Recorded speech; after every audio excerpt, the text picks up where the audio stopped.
Bonjour à tous, donc je vous fais une petite vidéo pour faire le point avec vous sur le devoir maison que vous avez à faire pendant les vacances et notamment pour voir avec vous les questions qui pourraient potentiellement vous poser problème. Donc ce devoir maison s'inclut dans la séquence numéro 2, donc dans un nouveau chapitre qui s'appelle le système de santé. Notre objectif va être de développer la notion de capital santé afin de prendre conscience de sa responsabilité vis-à-vis de sa santé et de celle des autres, dans un système de santé qui est solidaire. Pour cela, on va commencer par la séance 1 qui est donc la santé et ses enjeux. Donc cette séquence va être divisée en deux séances, la séance 1 que vous allez faire en devoir maison et la séance 2 que nous ferons en classe à la rentrée.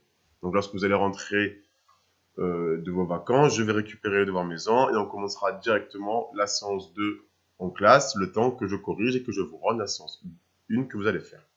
Donc comme tout nouveau chapitre, comme toute nouvelle séquence, on va commencer par une situation à problème. Donc, la situation à problème est composée de deux éléments. Donc, déjà, vous avez un texte qui est ici, qui se suffit à lui-même. Le texte est largement nécessaire pour faire la question 1 et 2. Mais en plus de cela, j'ai rajouté une vidéo. Donc, trois moyens différents de lire la vidéo. Premièrement, vous pouvez scanner directement le QR code que vous avez ici, soit avec votre tablette, téléphone.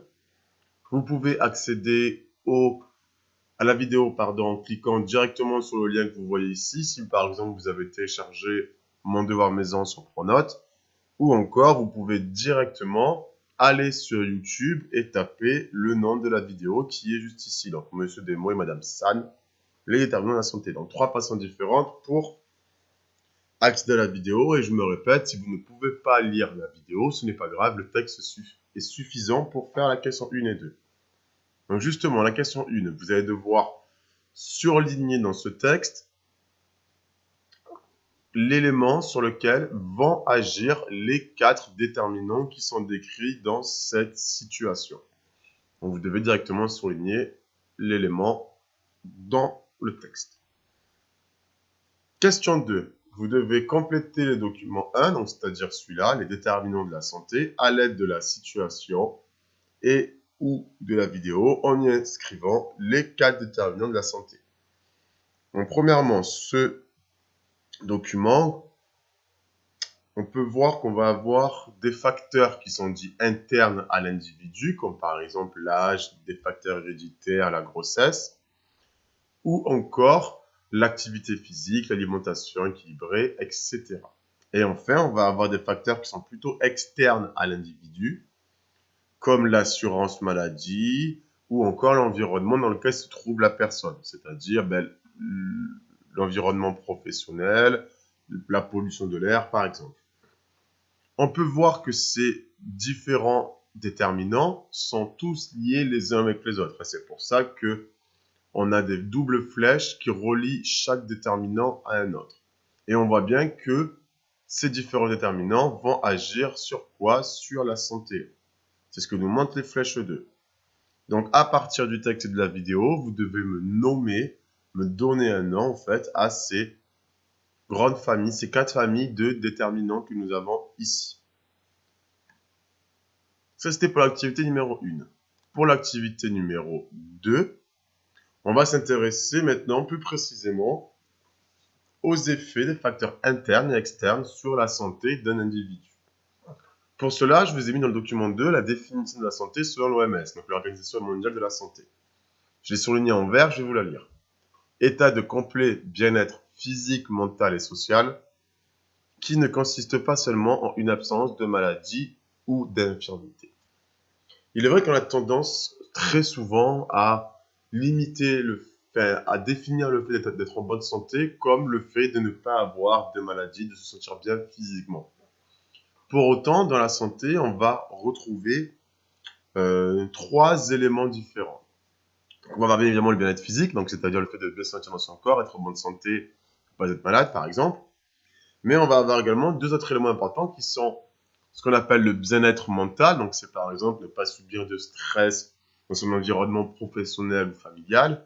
Et enfin, on va avoir ce qu'on appelle le bien-être social, qui est le fait d'être présent dans un groupe de personnes, soit via une activité sportive, des loisirs ou tout simplement être bien installé dans un groupe de personnes amis par exemple au lycée. Donc avec le document 2, vous devez faire la question 3. Donc vous devez indiquer le type de bien-être qui correspond à chaque situation. Donc vous avez 3 images et vous devez me dire s'il s'agit du bien-être mental, physique ou social. Et enfin, vous devez me proposer un autre exemple de bien-être physique, mental ou social en vous aidant de l'exemple précédent qui est juste au-dessus. Maintenant, la question 4 est un peu plus compliquée parce qu'il va falloir travailler avec 4 documents.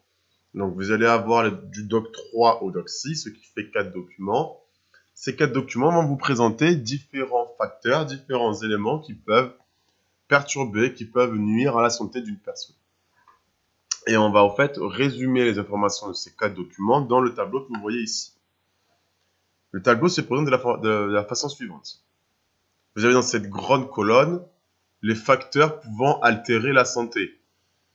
Donc vous avez 4 documents, vous devez déterminer s'il s'agit d'un facteur qui va être lié au comportement de l'individu, donc à ce qu'il fait et ce qui peut nuire à sa santé.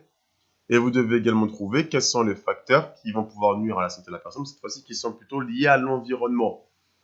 Donc ce qui l'entoure. Donc c'est quelque chose qui va pouvoir moins maîtriser. Et enfin, à partir de différents éléments présents dans le document 3 à 6, vous devez me proposer des effets possibles, potentiels sur la santé de ces différents facteurs que vous avez mis juste ici. Donc, la question en soi n'est pas très difficile, c'est juste qu'il va y avoir beaucoup de documents à analyser, ce qui peut poser un peu problème. Mais sinon, il suffit juste au fait de résumer l'ensemble de ces documents dans ce grand tableau. Donc, la question 5. On va avoir un peu, cette fois-ci, des déterminants qui sont internes à la personne. Donc là, on a vu des déterminants qui étaient externes, on a parlé de comportement que la personne allait mettre en place, d'environnement, donc c'est bien ce qui est à l'extérieur même de la personne.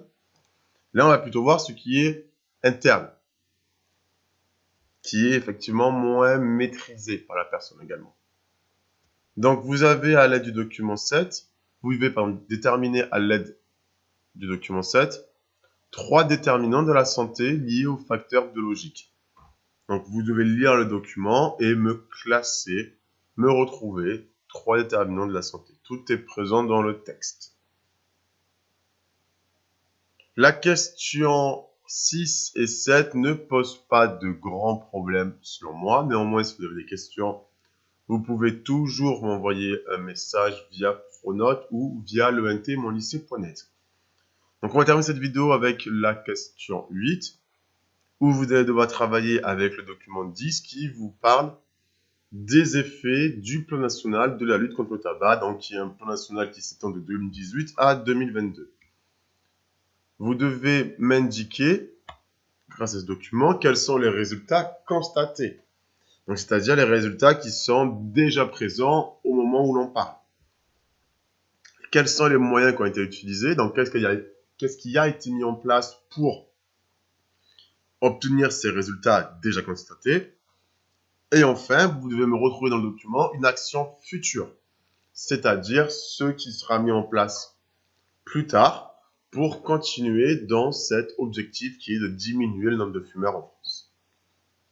Donc voilà pour le devoir maison que vous avez à faire pour les vacances de l'automne.